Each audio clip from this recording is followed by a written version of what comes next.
Plok, Riana jatuh terduduk. No, ini tidak mungkin. Ida, raung Riana dalam tangisan. Dia menepuk-nepuk dadanya seolah dengan begitu rasa sesak yang menderanya bisa menghilang. Kenapa? Kenapa kau tinggalkan aku? Tolong katakan ini tidak benar. Sepasang sepatu stiletto berdiri di belakang Riana. Diikuti sebuah jaket yang membuat punggungnya terasa hangat. Setelah beberapa saat, Riana yang masih sesegukan mengangkat wajah sempatnya. Ia segera berdiri begitu melihat siapa pemilik sepatu yang diliriknya, lalu menarik tangan wanita itu dalam genggaman. Sita, tolong katakan kalau ini cuma prank. Maaf, tapi ini adalah kenyataan. Sambar Sita dengan suara dan wajah datarnya. Walaupun aku juga belum bisa menerimanya, tapi semuanya itu adalah kenyataan. Ida, dia sudah meninggalkan kita semua. Riana menggeleng, bibirnya kembali mencekik, menahan tangis. Dia terhuyung dan melepaskan tangan Sita. Jika saja kau melepaskan dendammu dan mengikuti saran kami, semua ini tidak akan terjadi. Riana kembali memusatkan perhatiannya pada sahabatnya itu. Apa maksudmu? Ida meninggal setelah dibunuh seseorang yang masuk ke apartemen kalian dulu dan mengambil foto-foto kalian di masa lalu. Sebelum itu terjadi, ommu juga datang kemari bertanya soal dirimu. Mata Riana membulat, pandangannya kosong.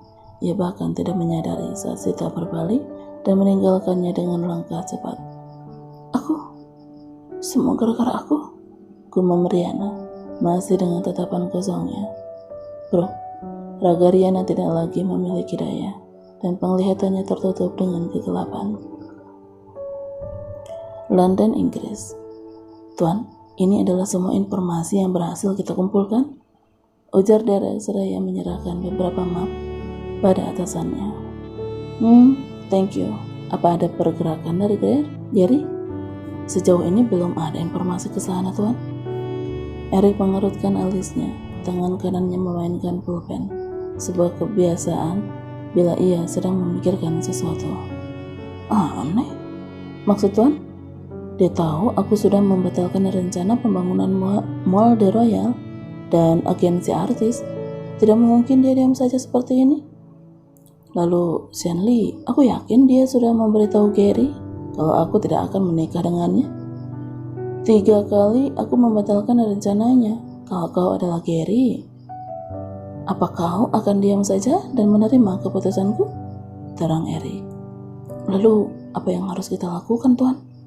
Jual sisa sahamku di League, Corp dan Petrol dengan harga murah?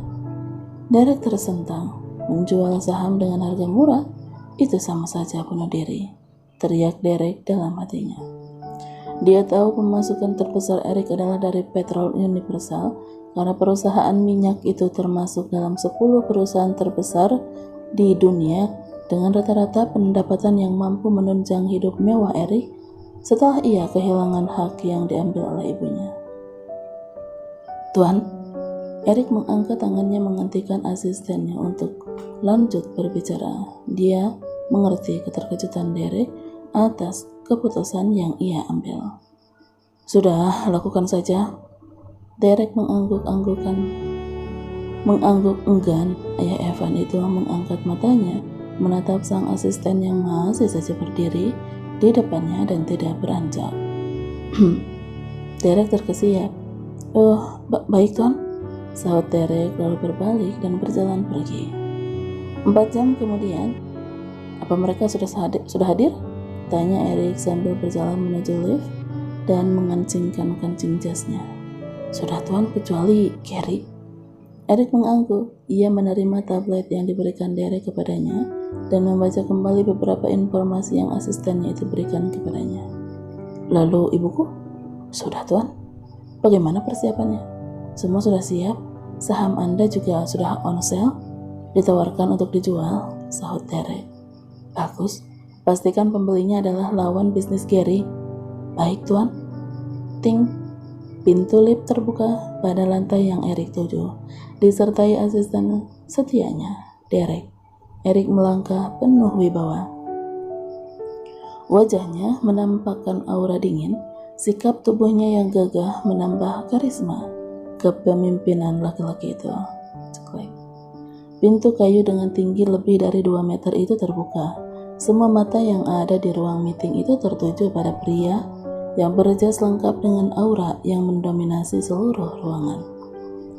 Tatapan Eric memindai seisi ruangan rapat dan berhenti sejenak pada wanita berbalut pakaian buatan khusus dan kalung jamrud yang indah di lehernya sebelum berakhir pada asistennya. "Kita mulai?" kata Eric dengan suara Britonnya. "Baik, tunggu dulu. Aku belum melihat Tuan Lin dan Tuan Harrison juga Tuan Scott," potong Lady Hanwell. Derek menatap atasannya. Eric mengangguk dan memberikan kode dengan tangannya agar asistennya itu melanjutkan acara. "Baik, terima kasih. Kita akan..." "Eric, Tuan Scott adalah pemegang saham terbesar di Royal. Demikian juga Tuan Lin dan Tuan Harrison. Kamu tidak bisa mengabaikannya begitu saja," serga Lady Hanwell yang diangguki para pemegang saham dan dewan direksi yang hadir. Ceklek. Mereka yang hadir seketika mengalihkan tatapan ke pintu. Dengan melangkah gontai seorang laki-laki parubaya dan anting yang di salah satu telinganya berjalan memasuki ruang rapat dengan senyum yang tidak lepas dari bibirnya. "Maaf, aku terlambat. Apa kalian sudah mulai?" tanya laki-laki itu dengan santainya sambil berjalan menuju kursi yang ada di sebelah kanan Eric. "Tuan Scott," sapa Lady Hanwell dan beberapa mereka yang hadir sambil berdiri dan memberikan anggukan hormat. Gary tersenyum. Ia lantas mengulurkan satu tangannya, mempersilahkan mereka yang berdiri menyambutnya untuk duduk. Eric mendengus. Ia menggeleng dan kembali memberi kode Derek untuk lanjut berbicara. "Baik, kita mulai." "Eric, jangan bilang kau tidak mengundang mereka," tugas Lady Hanwell. "Madam, Tuan Lin dan Tuan Harrison sudah menjual saham mereka, jadi mereka tidak akan mengambil bagian dalam rapat kali ini," jelas Derek pada akhirnya. Mata Lady Hanwell terbelalak. Ia memandang Eric beberapa saat, lalu beralih kepada para pemegang saham dan dewan direksi lainnya yang bergumam menyatakan keterkejutan mereka. Gary di lain pihak memicing curiga pada laki-laki yang tampak tenang yang duduk di kepala meja. Ayah Xianli mencondongkan tubuhnya mendekat pada Eric. "Apa kau tahu kepada siapa mereka menjual sahamnya?" bisik lelaki setengah baya itu dengan sorot tidak lepas dari wajah Eric.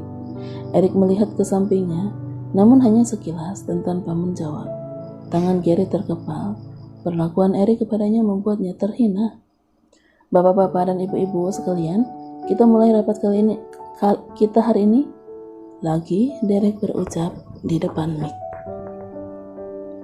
Namun kali ini dengan suara lebih keras untuk menarik perhatian yang hadir. "Agenda kita kali ini adalah untuk mengakhiri kepemilikan saham Lady Hanwell dan di Royal." "Tunggu, apa? Apa maksudnya ini?" Lady Hanwell seketika melihat Eric dengan mata abu-abunya yang besar. "Apa maksudmu mengakhiri kepemilikan saham Lady Hanwell? Beliau adalah pemegang saham terbesar kedua dari perusahaan ini," cetus seorang dewan direksi. "Itu benar? Apa alasanmu melakukan ini, Eric?" timpal seorang pemegang saham lainnya. Eric mendengus, masih dengan posisi bersandar santai di kursi kebesarannya. Eric menatap satu persatu orang-orang yang hadir pada rapat luar biasa itu. Demikian juga ya Xianli, Gary Lee alias Derek Scott. Mata laki-laki itu tidak lepas dari Eric. Kalau CEO Eric Jenkins membuat agenda ini, dia pasti punya alasan yang kuat, ujar Gary dengan senyum menantang. Eric menaikkan satu sudut bibirnya. Dia mengalihkan perhatiannya pada Gary. Sorotnya yang malas dibarengi seringai iblis. Sepersekian detik mampu membuat Gary sedikit cemas. "Benar, Tuan Scott, saya punya alasan yang sangat jelas. Dan Anda sangat mengetahui apa itu." Mendengar jawaban ambigu Eric, alis Gary menukik tajam, tak jauh berbeda dengan lelaki itu. Lady Hanwil dan sebagian besar peserta rapat yang lain mulai menatap Eric penuh tanda tanya. Eric mengendus melihat reaksi para tetua perusahaannya itu. Dia kemudian memberikan kode pada Derek untuk melanjutkan penjelasannya. "Mohon cek berita di ponsel Bapak dan Ibu sekalian," kata Derek. Lady Hanwil dan peserta rapat yang lain tampak bingung, namun tetap mengambil ponsel mereka. Mata mereka seketika melebar kala melihat informasi yang ada di layar benda pipi mereka. "Eric, jelaskan apa ya maksudnya ini? Kenapa tiba-tiba saham kita turun drastis? Apa maksudnya kita perusahaan penipu?" Cecer salah seorang dewan direksi dengan suara meninggi. "Benar? Apa yang sudah kau lakukan pada perusahaan kita?" sentak yang lain. "Eric, jelaskan sekarang juga." Eric bergeming, hanya jemarinya yang ada di sandaran kursi yang bergerak layaknya gelombang. "Kalian bertanya pada aku?" Akhirnya Eric mengeluarkan suara setelah suasana mulai terlihat tenang. "Kenapa kalian tidak bertanya langsung pada orang yang bertanggung jawab atas kejadian itu?" bentak Eric balik dan menunjuk pada seorang laki-laki muda yang duduk di sisi kanan Lady Hanwil. "Tuan Russell," panggil Eric. Suaranya terdengar dingin dan mengintimidasi. Laki-laki bernama Russell itu seketika melihat Eric dengan mata abu-abunya yang membola karena kaget. "Sebagai direktur keuangan, tolong jelaskan mengapa perusahaan kita memiliki rasio modal kerja yang berlebih tetapi tidak ada laporan jelas untuk kas yang menganggur, dan jelaskan mengapa kita sampai memiliki utang lancar yang lumayan banyak. Kemana semua aset kita? Dengan banyaknya aset lancar seharusnya bisa mengurangi utang, bukan? Dengan jumlah kas yang kita punya, seharusnya para supplier mendapat bayaran mereka tepat waktu, iya bukan? Lalu mengapa mereka mengancam mengundurkan diri dan akan melaporkan kita pada pihak berwenang karena tidak membayarkan hak mereka yang sudah lebih dari 3 tahun ini tidak dibayarkan penuh?" Suara Eric menggelegar ke seluruh ruangan. Wajahnya terlihat menakutkan dengan mata menyala bagai iblis yang siap memangsai lawannya. Russell, putra dari kakak perempuan Lady Hanwil dan menjabat sebagai direktur keuangan The Royal, tersentak kaget. Matanya bergerak takut, jakunnya naik turun menelan salipah yang terasa berat untuk ditelan. Klek, brak. "Russell?" sentak Eric sambil menggebrak meja. Tidak sabar untuk mendengar jawaban sepupunya itu. Russell berjingkat kaget. Rasa takut menyelimutinya, namun tidak cukup untuknya bersedia membuka mulut. Lady Hanwil melipat bibirnya yang gemetar. Matanya refleks melihat Gary. Rahang ayah kandung Xianli itu tampak mengeras. Di bawah meja tangannya terkepal kuat. "Eric, kau bilang ini sudah berlangsung lama.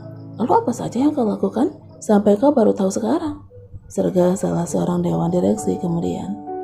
Eric menaikkan alisnya dan tergagah, menampakkan sedikit gigi-gigi putihnya yang berjejer rapi. Lady Hanwil berdiri, wajah piasnya terlihat garang dan menantang. Napasnya pun memburu seakan baru saja selesai lari maraton 10 km.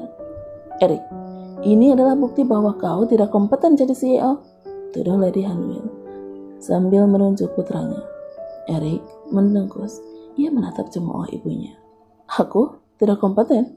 Kalau begitu tolong katakan, siapa yang sudah membuat The Royal menjadi perusahaan fashion internasional terbesar di dunia dan berhasil berkembang ke industri lainnya? Apa itu Anda?" Lady Hanwil melempar wajahnya ke arah lain. Eric berdiri lalu mengambil tumpukan kertas yang ada di depannya. Serak. Lembaran kertas itu membumbung ke udara dan berakhir berantakan di atas meja rapat yang terbuat dari kaca itu. "Lihat baik-baik kertas itu. Kalian bisa mengenali rekening masing-masing, bukan?" ujar Eric dengan wajah dingin.